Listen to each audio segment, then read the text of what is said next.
টাকার গাছ শুনে অবাক হচ্ছেন? আপনিও শুনে থাকবেন। টাকা চাইলে বাপ ঠাকুরদারা চেঁচিয়ে উঠে বলতো, টাকার গাছ আছে নাকি, নাড়ালেই পড়বে।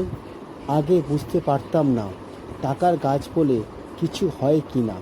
আজ বুঝতে পারি সত্যি টাকার গাছ একটু একটু টাকা দিয়েও বানানো যায়, যাতে অসময়ে সেই গাছ নাড়া দিলে টাকা পাওয়া যায়। এমনকি সেই টাকা আপনি কেন, আপনার পরবর্তী জেনারেশনও শুয়ে শুয়ে সেই গাছ থেকে টাকা পাবে। এমনটা কি সম্ভব?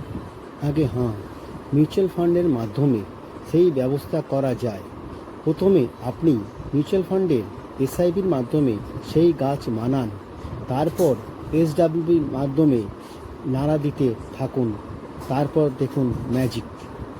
প্রত্যেককে অভিনন্দন যারা অ্যাটলিস্ট নিজের ইনকাম থেকে বাঁচানো টাকাকে কাজে লাগিয়ে দিয়েছে 1 বছর, 5 বছর কিংবা 20 বছরের জন্য।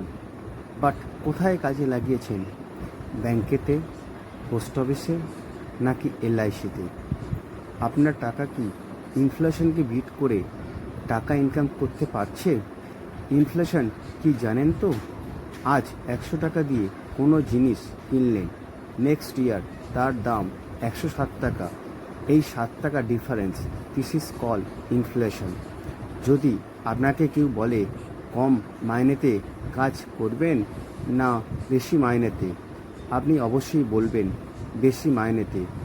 কিন্তু আপনাকে টাইমও নিতে হবে এবং প্রেশারও নিতে হবে, তাতেই আপনি রাজি হয়ে যান বেশি মাইনে পাওয়ার জন্য।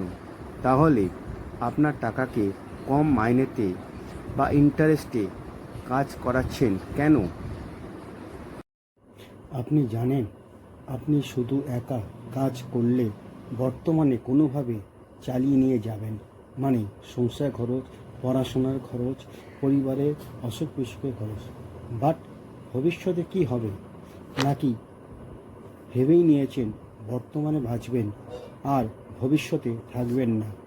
আগে থেকে আপনার জীবনে কেউ ভবিষ্যৎবাণী করে দিয়ে গেছে। বস, বর্তমানে বাঁচুন আর ভবিষ্যতের কথাও চিন্তা করুন, করে ফিনান্সিয়াল প্ল্যানিং করুন।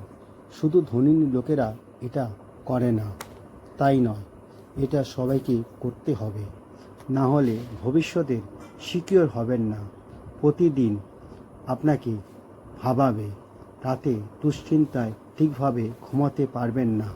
স্মার্ট ইনভেস্টমেন্ট শিখুন, না হলে আপনার সামনে বিপদ।